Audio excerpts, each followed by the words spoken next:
একটা বিদ্যুৎ কেন্দ্র, কিন্তু এর ভেতরে এমন শক্তি আছে যা পুরো একটা শহর ধ্বংস করতে পারে। তাহলে প্রশ্ন হচ্ছে, এই পারমাণবিক বিদ্যুৎ কেন্দ্র থেকে কি সত্যিই পারমাণবিক বোমা বানানো সম্ভব?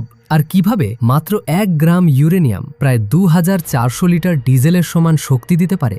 এবং সবার শেষে দেখব নিউক্লিয়ার পাওয়ার প্ল্যান্ট আসলে কিভাবে বিদ্যুৎ তৈরি করে। এসব প্রশ্নের উত্তরই জানব আজকের ভিডিওতে। মাত্র 1 কেজি ইউরেনিয়াম থেকেই প্রায় 100 টন কয়লার সমান বিদ্যুৎ উৎপাদন করা সম্ভব। কিন্তু এটি তো কেবল বাস্তব হিসাব। যদি এই 1 কেজি ইউরেনিয়ামের প্রতিটি পরমাণু সম্পূর্ণ ফিশন করা যায়, তাহলে এর শক্তি দাঁড়াবে প্রায় 25 থেকে 30 লাখ কেজি কয়লার সমান। ভাবুন, এর শক্তি আসলে কতটা বিশাল। এত বিশাল শক্তি যখন একটা ছোট জিনিসের ভেতরে লুকিয়ে থাকে, তখন একটা ভয়ঙ্কর প্রশ্ন স্বাভাবিকভাবেই মাথায় আসে। পারমাণবিক বিদ্যুৎ কেন্দ্র থেকে কি সত্যি পারমাণবিক বোমা বানানো সম্ভব? এই প্রশ্নের খুব সহজ এবং সরাসরি উত্তর হল না। কিন্তু কেন? পারমাণবিক বোমায় যে ইউরেনিয়াম ব্যবহার করা হয় তা হল ওয়েপন্স গ্রেড বা উচ্চমাত্রায় সমৃদ্ধ ইউরেনিয়াম। অন্যদিকে বিদ্যুৎ কেন্দ্রে ব্যবহার করা হয় রিঅ্যাক্টর গ্রেড ইউরেনিয়াম। আর একটু সহজ করে বলি, বোমার ক্ষেত্রে যে চেইন রিঅ্যাকশন বা নিউক্লিয়ার বিক্রিয়া ঘটে তা সম্পূর্ণ অনিয়ন্ত্রিত। ফলে 1 সেকেন্ডেরও অনেক কম সময়ের মধ্যে বিশাল বিস্ফোরণ ঘটে। কিন্তু বিদ্যুৎ কেন্দ্রে এই বিক্রিয়া থাকে সম্পূর্ণ আমাদের নিয়ন্ত্রণে। ব্যাপারটি অনেকটা আপনার রান্নাঘরের চুলার মতো। নিয়ন্ত্রিত আগুন আপনাকে রান্না করে খাওয়াবে, কিন্তু সেই আগুন যদি সিলিন্ডার বিস্ফোরণের মতো অনিয়ন্ত্রিত হয়, তবে তা পুরো বাড়ি ধ্বংস করে দেবে। তাহলে পারমাণবিক বিদ্যুৎ কেন্দ্রে কিভাবে নিয়ন্ত্রিতভাবে বিদ্যুৎ উৎপন্ন করা হয়? চলুন একদম সহজ করে বুঝি। এটি হচ্ছে ইউরেনিয়াম বান্ডেল, পারমাণবিক বিদ্যুৎ কেন্দ্রের জ্বালানি। খনি থেকে ইউরেনিয়াম আকরিক উত্তোলনের পর বেশ কিছু জটিল রাসায়নিক প্রক্রিয়া খুবই সতর্কতার সাথে প্রয়োগ করে ইউরেনিয়াম বান্ডেল প্রস্তুত করা হয়। পারমাণবিক বিদ্যুৎ কেন্দ্রে মূলত 4টি অংশ থাকে: reactor, stream generator, electric generator এবং কুলিং টাওয়ার।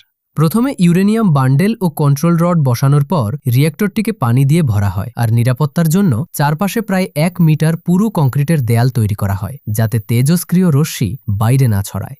শুরুতে ইউরেনিয়াম বান্ডেলে থাকা ইউরেনিয়াম 235 পরমাণুকে একটি নিউট্রন দ্বারা আঘাত করা হয়, ফলে এটি ভেঙে যায় এবং চেইন রিঅ্যাকশন শুরু হয়। এই পরমাণু ভাঙার ফলে রিঅ্যাক্টরের ভেতর প্রচণ্ড তাপ তৈরি হয়। এই তাপে রিঅ্যাক্টরের ভেতরের পানি ফুটতে শুরু করে এবং প্রায় 300 ডিগ্রি সেলসিয়াস তাপমাত্রায় পৌঁছে বাষ্পে পরিণত হয়।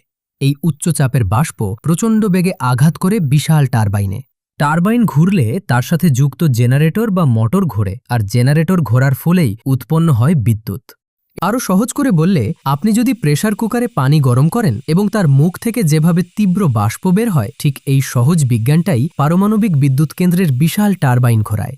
এবং সবশেষে কুলিং টাওয়ারের কাজ হল এই গরম বাষ্পকে ঠান্ডা করে আবার পানিতে পরিণত করা এবং সেই পানি পুনরায় রিঅ্যাক্টরে ফিরিয়ে দেওয়া। এভাবেই পুরো প্রক্রিয়াটি একটি চক্রের মতো চলতে থাকে। আর এই কারণেই কুলিং টাওয়ারগুলো এত বড় আকারের হয়, যাতে গরম বাষ্প বেশি পরিমাণ বাতাসের সংস্পর্শে এসে দ্রুত ঠান্ডা হয়ে আবার পানিতে রূপান্তরিত হতে পারে। কিন্তু এই জাদুকরী শক্তির একটা ভয়ঙ্কর দিকও আছে। 3 থেকে 5 বছর ব্যবহারের পর ইউরেনিয়াম পরিণত হয় পারমাণবিক বর্জ্যে, যা শত শত বছর ধরে মারাত্মক তেজস্ক্রিয়তা ছড়ায় এবং পরিবেশ ও মানুষের জন্য বড় হুমকি হয়ে দাঁড়ায়। তাহলে এই বর্জ্য কোথায় রাখা হয়? প্রথমে এগুলোকে বিদ্যুৎ কেন্দ্রের ভেতরেই বিশাল পানির চৌবাচ্চায় 10 থেকে 12 বছর ঠান্ডা করে রাখা হয়। তবে এটি স্থায়ী সমাধান নয়, তাই শেষ পর্যন্ত এগুলোকে মাটির অনেক গভীরে একাধিক সুরক্ষিত স্তরের ভেতরে সংরক্ষণ করা হয়, যেখানে এগুলো লাখ লাখ বছর ধরে পৃথিবী থেকে আলাদা করে রাখতে হয়।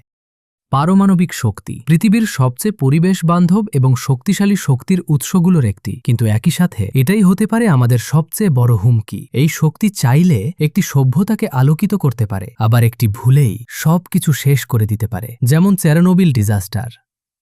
আপনি কি মনে করেন, মানুষ কি এই শক্তিকে নিরাপদভাবে নিয়ন্ত্রণ করার মতো যথেষ্ট দায়িত্বশীল? কমেন্টে আপনার মতামত জানান। এমন ভিডিও সবার আগে পেতে এখনই ট্রুথ ফাইলস বাংলা ইউটিউব চ্যানেলটা সাবস্ক্রাইব করে রাখুন, কারণ এখন থেকে ভিডিওগুলো সবার আগে ইউটিউবেই আসবে। ভিডিওটা শেষ পর্যন্ত দেখার জন্য অনেক অনেক ধন্যবাদ।